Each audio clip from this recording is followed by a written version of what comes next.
Hello again, friends. Another great day, and time to keep going with the Four Quartets by T.S. Eliot. This is the only image I got to show you. I did a long preamble to the first quartet, to Burnt Norton, so I'll just dive right in to the second, which is incidentally my favorite, and which is called East Coker.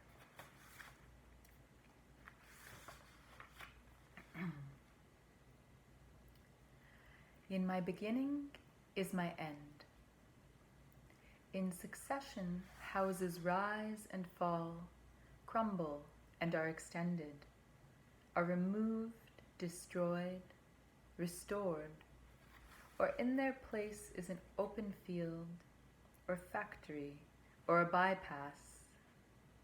Old stone to new building, old timber to new fires, old fires to ashes, and ashes to the earth, which is already flesh, fur, and feces, bone of man and beast, cornstalk and leaf. Houses live and die.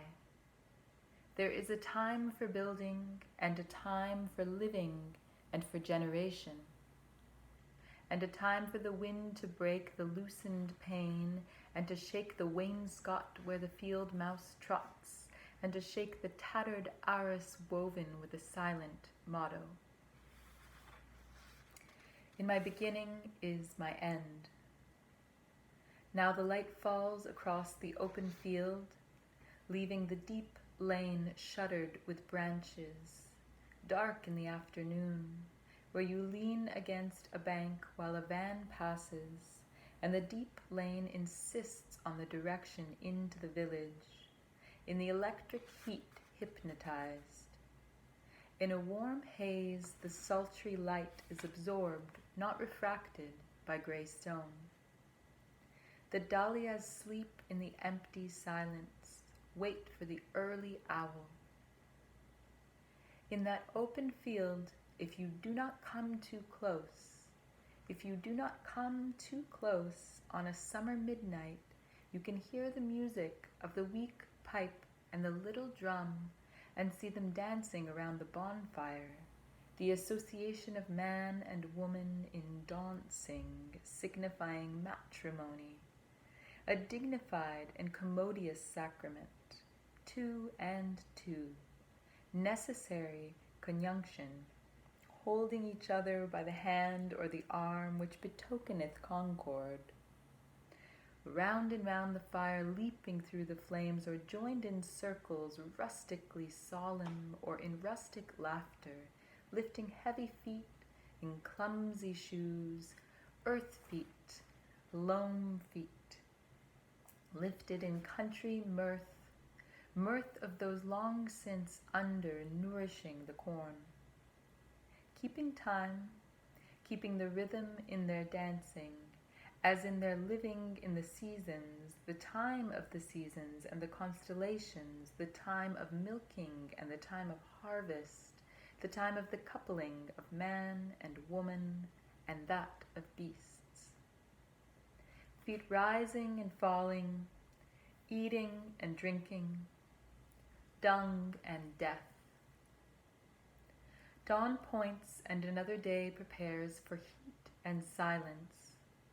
Out at sea the dawn wind wrinkles and slides. I am here, or there, or elsewhere, in my beginning.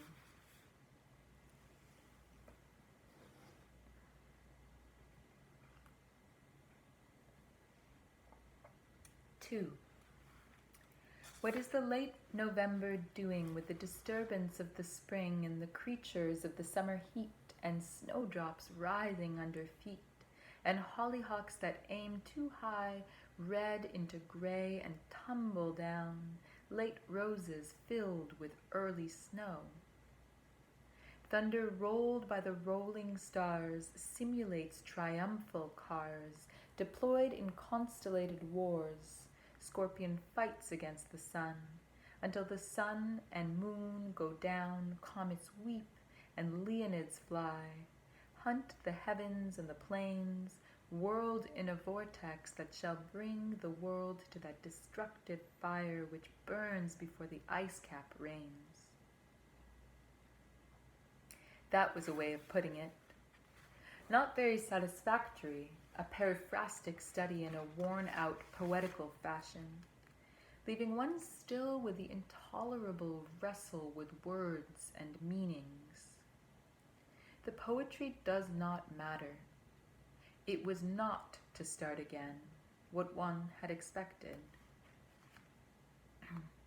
What was to be the value of the long looked forward to, long hoped for calm, the autumnal serenity and the wisdom of age? Had they deceived us, or deceived themselves? The quiet-voiced elders bequeathing us merely a receipt for deceit? The serenity only a deliberate habitude, the wisdom only the knowledge of dead secrets useless in the darkness into which they peered or from which they turned their eyes. There is, it seems to us, at best, only a limited value in the knowledge derived from experience. The knowledge imposes a pattern and falsifies, for the pattern is new in every moment, and every moment is a new and shocking valuation of what we have been. We are only undeceived of that which, deceiving, could no longer harm. In the middle, not only in the middle of the way, but all the way, in a dark wood, in a bramble, on the edge of a grimpen, where there is no secure foothold, and menaced by monsters, fancy lights, risking enchantment. Do not let me hear of the wisdom of old men, but rather of their folly, their fear of fear and frenzy, their fear of possession, of belonging to one another, or to others, or to God. The only wisdom we can hope to acquire is the wisdom of humility. Humility is endless. The houses are all gone under the sea. The dancers are all gone under the hill. 3. Oh, dark, dark, dark. They all go into the dark. The vacant interstellar spaces, the vacant into the vacant, the captains, merchant bankers, eminent men of letters, the generous patrons of art, the statesmen and the rulers, distinguished civil servants, chairmen of many committees, industrial lords and petty contractors, all go into the dark.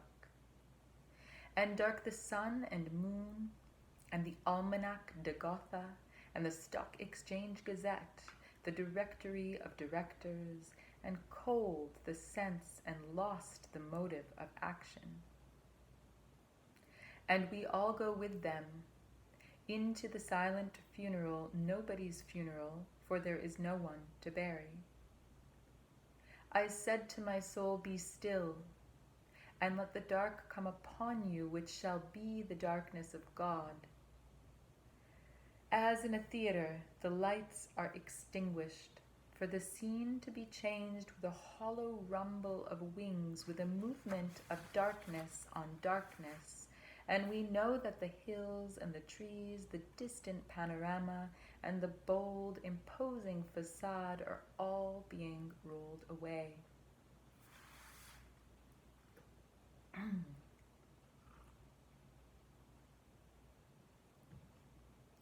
Or as when an underground train in the tube stops too long between stations, and the conversation rises and slowly fades into silence, and you see behind every face the mental emptiness deepen, leaving only the growing terror of nothing to think about. Or when, under ether, The mind is conscious, but conscious of nothing.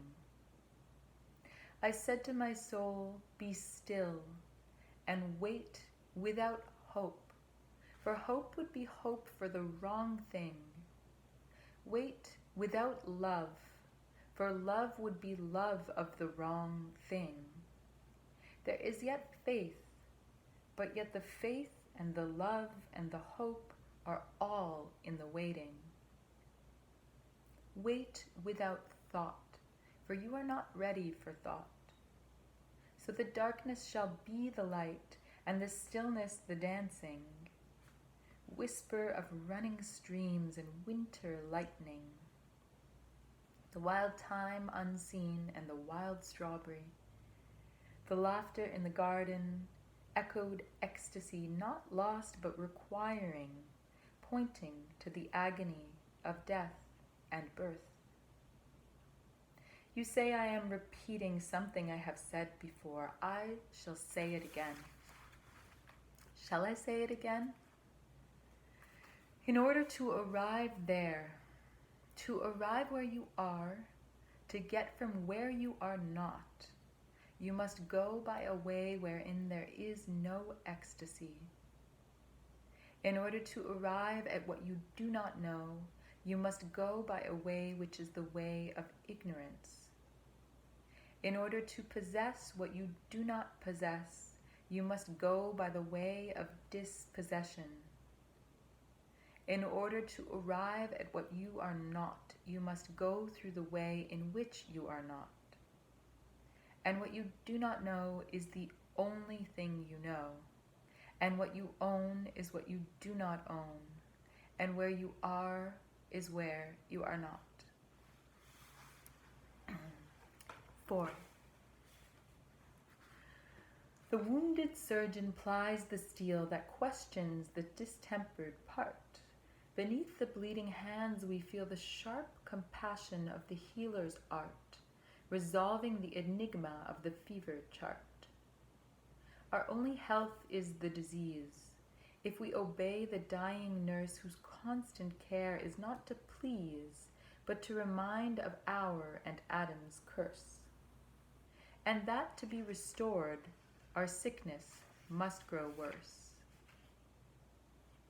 The whole earth is our hospital, endowed by the ruined millionaire, wherein if we do well, we shall die of the absolute paternal care that will not leave us, but prevents us everywhere. The chill ascends from feet to knees, the fever sings in mental wires. If to be warmed, then I must freeze, and quake in frigid purgatorial fires, of which the flame is roses and the smoke is briars.